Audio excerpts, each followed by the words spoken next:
Hey Raiders fans, it's Berkey and welcome to my round 11 preview, top 10 versus the Eels, little over 4 hours tonight at Canberra Stadium. I hope it's freezing. I hope it's cold. And we really put on a good performance tonight. I think we've got some really good momentum happening at the moment. But it's really critical to win these home games, particularly against a Parramatta side who's playing wounded. They played the last game in Magic Round last Sunday on a heavy Suncorp. So they've had a short turnaround. We've had 2 full days more rest than them with our game Friday night.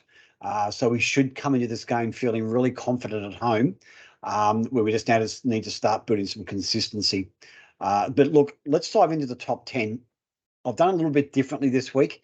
I'm looking at particular matchups of either side that I think will have a real critical role to play for both sides. So number one, I've gone Jack Whiten versus Dylan Brown. I think the game could be won on this edge. So Jack's our left edge, obviously. Dylan Brown's their right edge. Now, Dylan Brown, in the absence of Mitchell Moses, which I'll cover shortly, he's going to control a lot of the Eels' attack on that right edge. I don't see the Eels coming left side now that Moses is not there, but I really see Dylan Brown running a lot of the ball like he did last week, playing a really up-tempo type of game with Clint Gutherson. So that's where I think they're really going to mainline us tonight in their attack. So their right side, our left edge. On the opposite side, Jack, I think with all the noise now that is going to settled, and winning does that. When you win games consecutively like we have, it sort of tempers a lot of the noise of things that are going wrong with the club, or players that are doing this, or officials that are doing that, or whatever the momentum might be. Winning football games takes all that out of the equation. So I can really see Jack building nicely now into his into his assignments. And once again, I think his impact on the game tonight is going to be really important for us to get the 2 points. Junior Paulo versus Papa. A lot of these games obviously will be won up front.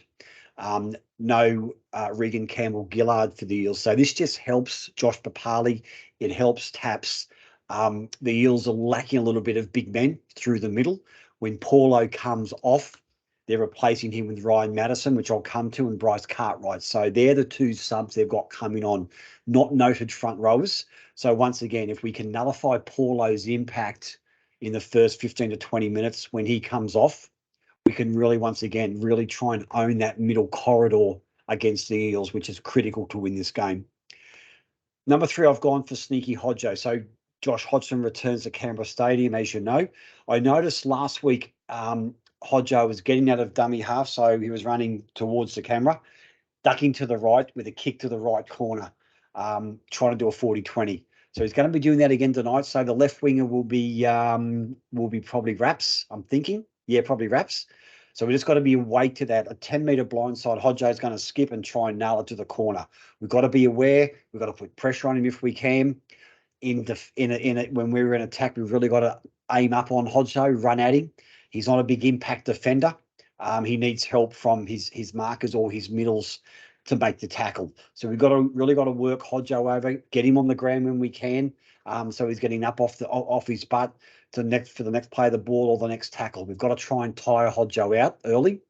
Once again, when he goes off, it really can stifle the Eels' attack.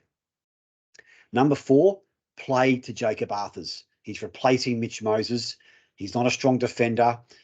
He's not a noted organiser as well. So there's a real weakness now, I think, in this Parramatta side tonight that we can really exploit, particularly in attack. So the right edge of Jamal, Elliott, Matt Timoko, which I'll cover shortly, we can really exploit Jacob Arthurs, who's replacing Mitchell Moses, and the kicking game. Just got to put a lot of pressure on him. He's not very good under pressure, Arthurs, particularly early in the game. He's a confidence player. So we can nullify him. It's going to go a long way for the 2 points. Number 5 is Bomb Sevo. Sevo does not like bombs coming to him. He hates waiting for the ball. If not that, we've got to get the ball on the ground, so he has to stand and wait to pick it up so he doesn't get momentum up. If we kick it to him on the full, he's going to bring it back and cause a lot of damage with those return runs because of his size. So we need to really be very particular and deliberate with our kicks when we kick to him. It's either a midfield bomb, so he has to stand still and wait for it, or it's on the ground. So once again, he's got to bend down and pick it up, then take off. We can get our defensive line set and really hem them into a corner. It's important that Sivo takes the ball to ground because their next ruck's usually going to be Clint Gutherson, who isn't the biggest body. So we don't want to be kicking to Gutherson and having Sivo take the first run off the ruck because he's going to get a lot of yardage. So we really want to make sure that Sivo takes the ball first and Gutherson has that first run from a kick return. Number 6, I've gone for the short lane, short pass. One of the big Parramatta plays is they usually hit Shaun Lane on an edge with a short ball. So they will have Gutherson coming around the back, short lanes in front of him, running the decoy, but usually they go to Shaun Lane to poke his nose through, and then Gutherson's there in support. So our defensive edges really have to be alert for that. Really, and this is all about communication to make sure that they don't overread the play. They maybe just stand back slightly to see what they're going to do, then going into nail. Because if we get up too quick and we go and take the man out the back, we're going to be caught with our pants down by not reading the play. So that's one of their big moves they do like to do is short lane with a short ball early in the game. Number 7, I've gone give Tomoko early ball. Tomoko's in really good form. I think he'll probably be marking Tomoko's right, probably Bailey Simonson. So if we can give Tomoko some early pill here, let him use his footwork, let him use his fend. If it is Bailey, once again, he's a winger playing centre. So once again, it's a bit of a weakness from their end, but it's a real positive for us with the form that Tomoko's in to get some really solid yardage against a not so well noted defender in Bailey Simonson. So we've just got to spread it early, have confidence in our attack that we can do that. And once again, give Tomoko plenty of space to do his footwork and do his magic on the outside. Number 8, I've gone for Madison and Cartwright offloads. So as I said, both those guys will probably come on around the 20, 25-minute mark. When they did come on last week against the Titans, they were getting a lot of offloads away. So we've really got to nullify that. There's nothing worse when you're tired in defence, particularly when sides get easy offloads. You've got to then double back. You've got to come back up, stay up in your line, get back again, go again forward. Offloads can really drain you quickly. So we've got to make sure we wrap the ball up, particularly with these guys, Cartwright and Madison, noted offloaders. They'll try and get through the line, pop it. Usually to Gutherson. So Gutherson's going to be sniffing around both those guys. So we've got to be aware of it. Usually either side of the ruck they'll be. So if we see Gutherson sniffing around there, we've got to make sure we nullify and control the ball and get him to ground. Number 9, I've gone for Horse. He's just going to bring a lot of bunkle tonight, a lot of aggression, and hopefully a lot of mayhem. So he really likes to get up in their face, to intimidate, and that's what we need from Corey Horsburgh. We need that type of forward in our pack. All the good sides have those types of forwards. He can be the leader with that, the way that he plays the game, nice and tough. I'd like to see him play hopefully 80 minutes tonight. I think he's certainly got it in him, and his link play has improved dramatically. His passes are crisp, they're flat, they're to the tummy, they're not bobbly, so players can run onto them. So he's really playing well with a lot of confidence, and that's what we need, just a confidence showing from him. And number 10, I've gone for Hudson Young.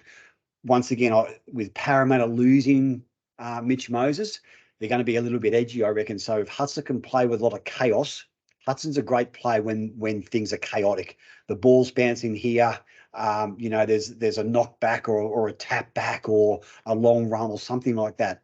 Hudson Young plays really well with chaos, and if we can get a bit of a chaotic type of game, particularly with Horsburgh and Hudson in and around that, it will certainly throw Parramatta off their game. I think Parramatta will play very boring league tonight, particularly with Moses out. But if we can cause a bit of chaos with our attack against them and stifle and unnerve their defensive line, I think it's going to go a long way for us to getting the chocolates. So, guys, that's it for my top 10. Hope you enjoyed it. I love your feedback on Facebook, on Twitter and the like, so please hit me up for a chat further. If you want to fire out any questions or any comments about tonight's game or anything in rugby league general, guys. So looking forward to the game. Little under 4 hours now. And as always, this is Bourkeys, Bleed Green, out.